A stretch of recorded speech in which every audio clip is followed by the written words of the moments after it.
Back in 1999, if you asked the average Russian about Vladimir Putin, you'd probably get a blank stare. He wasn't some household name in politics, he wasn't leading any revolution, and he definitely wasn't someone the Russian people had actually chosen to lead them. But here's the thing, within just a few months, he'd become president of Russia. And the way he got there? Fear, violence, and one incredibly powerful promise that he, and only he, could bring back order. Now, you have to understand what Russia looked like at the time. The country was falling apart, crime was everywhere, corruption was out of control, and on the world stage, Russia felt humiliated. So when Putin came along offering stability, people listened. And honestly, for years, it actually worked.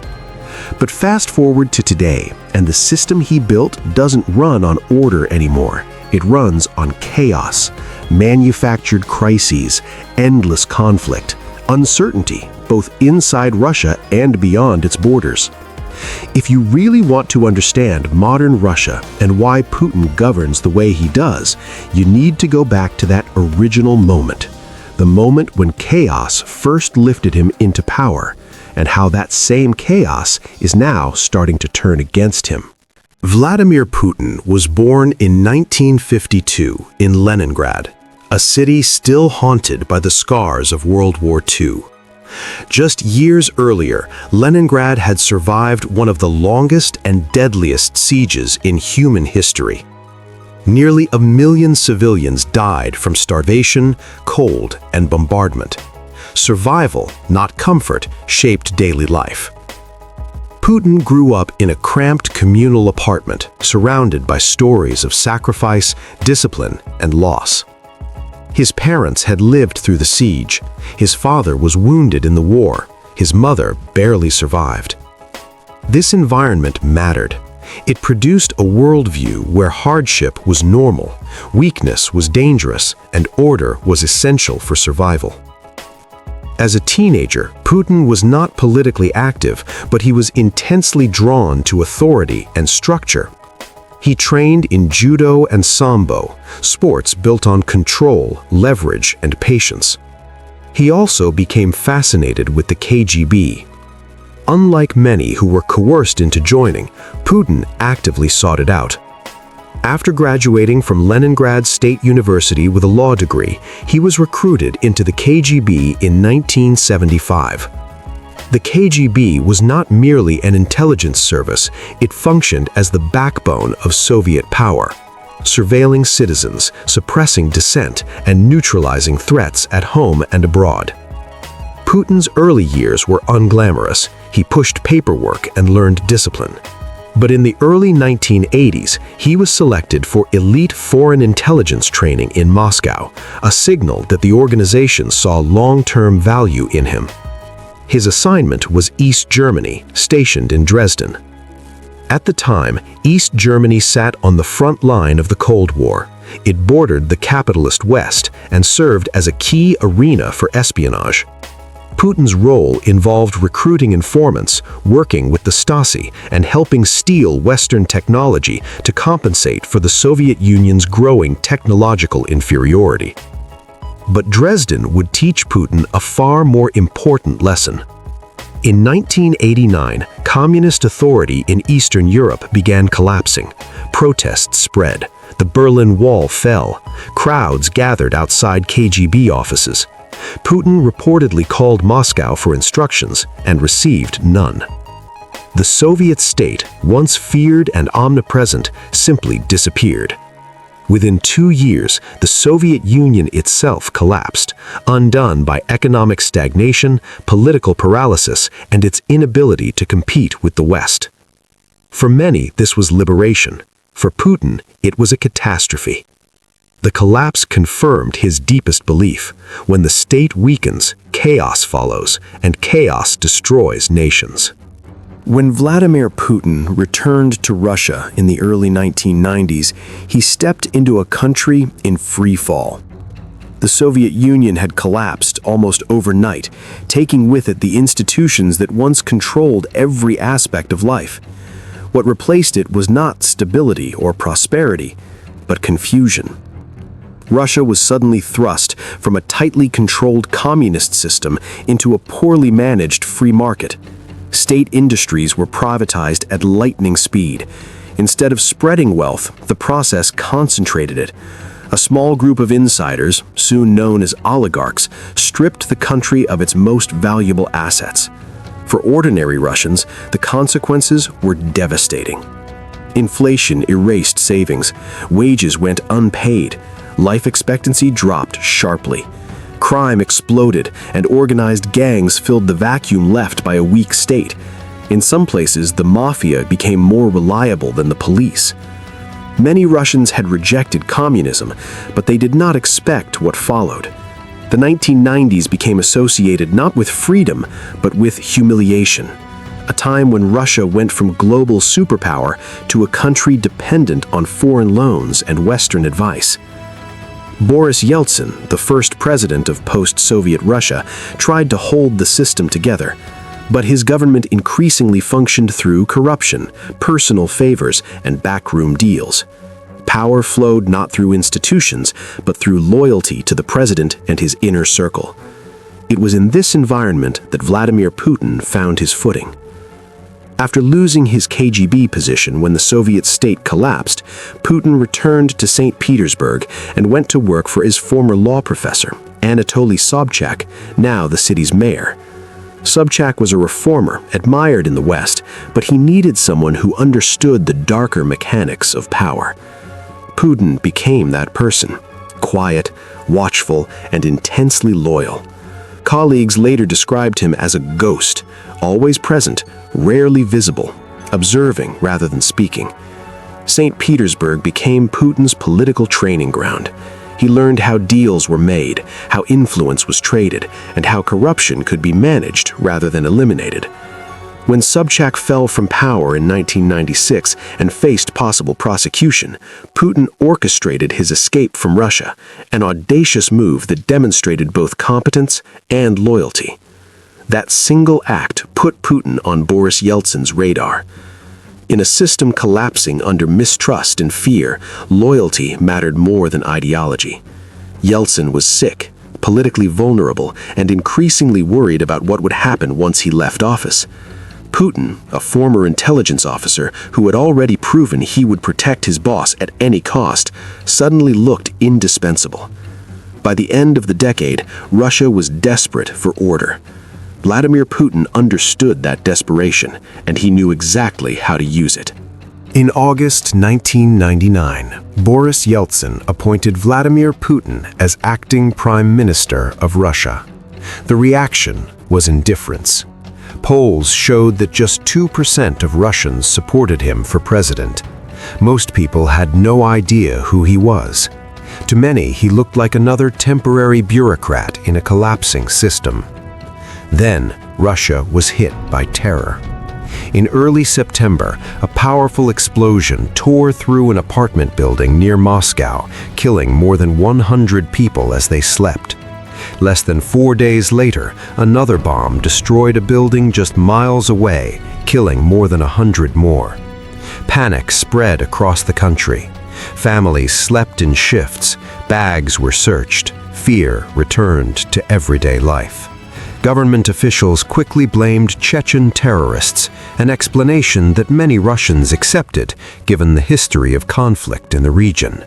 But something didn't add up. On September 22nd, residents in the city of Ryazan noticed suspicious activity outside their apartment building. Police discovered large sacks in the basement wired to a detonator and timer. The device was defused. The next morning, Vladimir Putin publicly praised the residents for their vigilance, presenting the incident as a foiled terrorist attack. Then the story changed. That evening, authorities announced the incident was not an attack at all, but an FSB training exercise. The sacks, they claimed, contained only sugar. Local lab tests later contradicted that claim. The material was identified as RDX, the same military-grade explosive used in the Moscow bombings. RDX was not something civilians could obtain. There was only one known facility in Russia that produced it. Questions mounted, but Russia was already at war. On the same day the Ryazan incident was reclassified, Russian aircraft began bombing Chechnya. Putin ordered a massive military campaign and delivered a line that would define his image. The terrorists would be wiped out in the outhouse. For a nation traumatized by chaos, the message was simple and powerful. Vladimir Putin would restore order. He appeared decisive, ruthless, uncompromising. In a country exhausted by instability, those qualities were not feared, they were welcomed. Investigators, journalists, and former security officials later raised serious allegations that the bombings were not the work of terrorists, but a false flag operation orchestrated by the FSB to manufacture consent for war and elevate Putin politically. Some experts dispute elements of this theory. Others point out that Putin has never directly denied the core accusations. What is indisputable is the outcome. Within 6 months of the bombings, Vladimir Putin's approval ratings soared. In March 2000, he was elected president of Russia with more than 50% of the vote. An unknown former intelligence officer had become the country's leader, carried there by fear, war, and a promise of stability. Putin had risen by offering order in chaos, and Russia, desperate for control, had accepted the cost. When Vladimir Putin became president in 2000, his position was not yet secure. He had won an election, but Russian history was filled with leaders who rose quickly and fell just as fast. Putin moved immediately, targeting the forces that had humiliated the state in the 1990s. His first move was television. At the time, Russia's most influential networks were controlled by oligarchs, not the government. One of them, Vladimir Gusinsky, owned NTV, a channel that openly criticized Putin and had covered the Chechen war in unflattering detail. In 2000, Gusinsky was arrested on fraud charges. Soon after, NTV was taken over by the state-controlled energy giant Gazprom. Independent political coverage vanished almost overnight. The message was unmistakable. Criticism on national television would no longer be tolerated. Putin then turned to the oligarchs themselves. In a now famous meeting in July 2000, Putin summoned Russia's wealthiest businessmen to the Kremlin. He offered them a deal: keep your wealth, stay out of politics, and show loyalty to the state. Some accepted, others did not. The most prominent example was Mikhail Khodorkovsky, Russia's richest man and head of the oil company Yukos. Khodorkovsky funded opposition parties and openly challenged Putin. In 2003, he was arrested at gunpoint on a private jet. Yukos was dismantled, and its assets were absorbed by state-controlled companies. Khodorkovsky would spend years in prison. Again, the lesson was clear: wealth without loyalty was a liability. Putin also dismantled regional independence. In the 1990s, governors operated like local kings, often defying Moscow. After a 2004 terrorist attack in Beslan, Putin used the national trauma to abolish direct elections for regional governors. From then on, governors would be appointed and dismissed by the Kremlin. At the same time, Putin filled key positions with former intelligence officers and security officials, men who shared his background and instincts. This group became known as the Siloviki, veterans of the security services who now dominated politics, business, and law enforcement. On the surface, stability returned. Rising oil and gas prices fueled economic growth. Salaries were paid. Poverty declined. For millions of Russians, life genuinely improved compared to the 1990s. That improvement mattered. It legitimized the system. But the structure underneath had changed. Elections became predictable. Courts became political tools. Independent voices were marginalized, pressured, or silenced.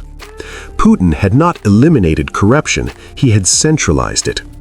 Order was restored, but it came with a condition: loyalty upward, silence outward. And as long as stability held, the system worked. But it was now a system that could not survive openness, only control. By the mid-2000s, Vladimir Putin had largely neutralized opposition inside Russia. Television was under control, oligarchs were obedient, regional power had been centralized. But Putin's sense of insecurity did not disappear. It expanded outward. To Putin, the chaos of the 1990s was not only Russia's fault, it was something he believed the West had exploited, if not actively engineered.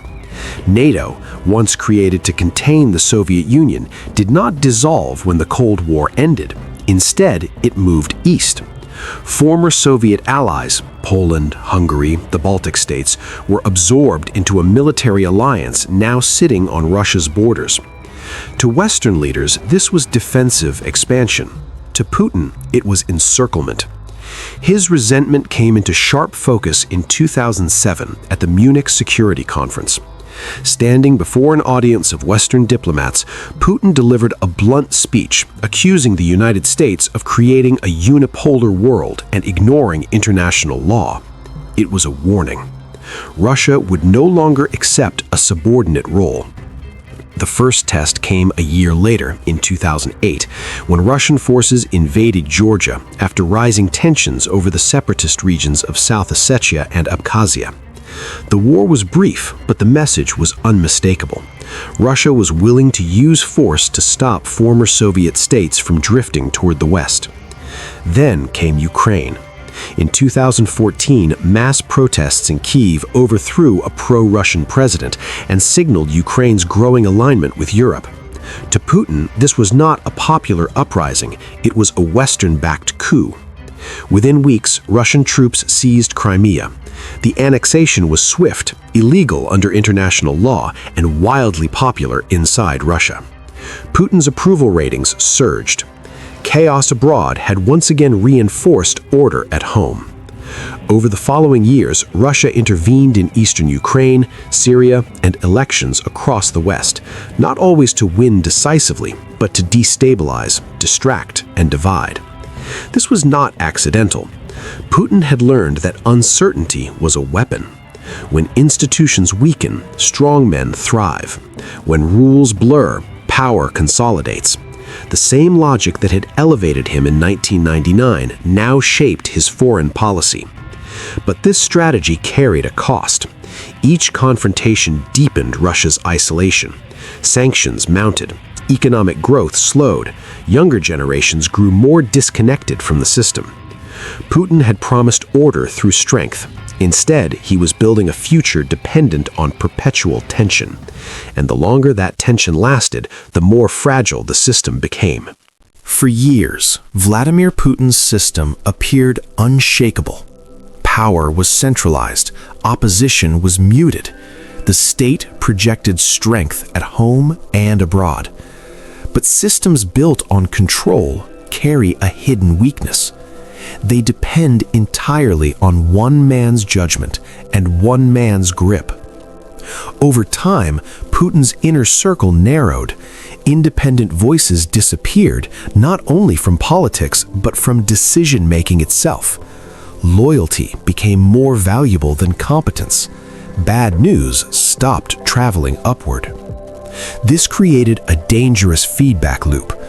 Putin increasingly governed through assumptions rather than debate. Policies were shaped by intelligence filtered to please the Kremlin, not to challenge it. The same security mindset that once stabilized Russia now limited its ability to adapt. Economic warning signs began to appear. Western sanctions after the annexation of Crimea slowed investment and growth. Russia became more dependent on oil and gas revenues, leaving it vulnerable to global price swings. While the state remained solvent, opportunities for ordinary Russians stagnated, especially for younger generations with no memory of the 1990s. Public enthusiasm cooled. Large protests erupted in 2011 and 2012 over election manipulation. Later demonstrations followed, led by younger Russians demanding accountability and transparency. The state responded not with reform, but repression, arrests, new censorship laws, and expanded surveillance. Fear was returning, but this time without prosperity to soften it. Then came moments that exposed the system's brittleness. In 2020, Putin pushed through constitutional changes, allowing him to remain in power potentially until 2036. The move signaled strength, but also anxiety, an admission that the system could not function without him. In 2023, the Wagner Group mutiny stunned the country. A private army created to project Russian power abroad suddenly turned inward, marching toward Moscow before abruptly standing down. The rebellion collapsed quickly, but the damage was done. It revealed fractures inside Russia's security apparatus, something Putin had spent decades trying to prevent. The logic of controlled chaos was beginning to backfire. A system designed to eliminate uncertainty now depended on it. Crisis justified repression. Conflict maintained loyalty. But each shock made the structure weaker, not stronger. Putin had once risen by promising order after collapse. Now, order could only be maintained through constant pressure, and pressure, over time, cracks even the most rigid systems. Vladimir Putin's rise was never inevitable. He did not come to power because Russians demanded a strongman. He came to power because the state collapsed and people were afraid of what might come next. In the chaos of the 1990s, Putin offered something simple and powerful: order. For millions of Russians, that promise felt real. Life stabilized. The country stopped unraveling. Russia no longer looked weak on the world stage. But the order Putin built came with conditions. Power was centralized, institutions were hollowed out, loyalty replaced accountability. Over time, stability became dependent on fear, fear of disorder, fear of enemies, fear of change. And eventually, fear stopped being a shield. It became a trap. A system designed to prevent collapse could not tolerate openness. A leader who promised certainty had to manufacture crises to justify control. Chaos, once the enemy, became a tool. Today, Russia faces a paradox. The very methods that lifted Putin to power now threaten the system's survival. Economic pressure, international isolation, demographic decline, and internal fractures have exposed how brittle centralized control can be. Putin's legacy will not be measured only by territory seized or wars fought. It will be measured by what he left behind: a state that equates strength with obedience, stability with silence, and leadership with permanence. Whether Russia can one day move beyond that framework remains uncertain. What is certain is this: Vladimir Putin rose by promising order in chaos, and in the end, the greatest uncertainty facing Russia is whether it can find stability without him. If you want to understand how history shapes power and how power reshapes nations, this story is just the beginning. Drop a comment below. Which leader or pivotal moment should I break down next? And if this added context to your understanding of today's world, hit that like button, subscribe, and share this with anyone curious about history, Russia, or the forces that built our modern era. This has been The World We Inherited.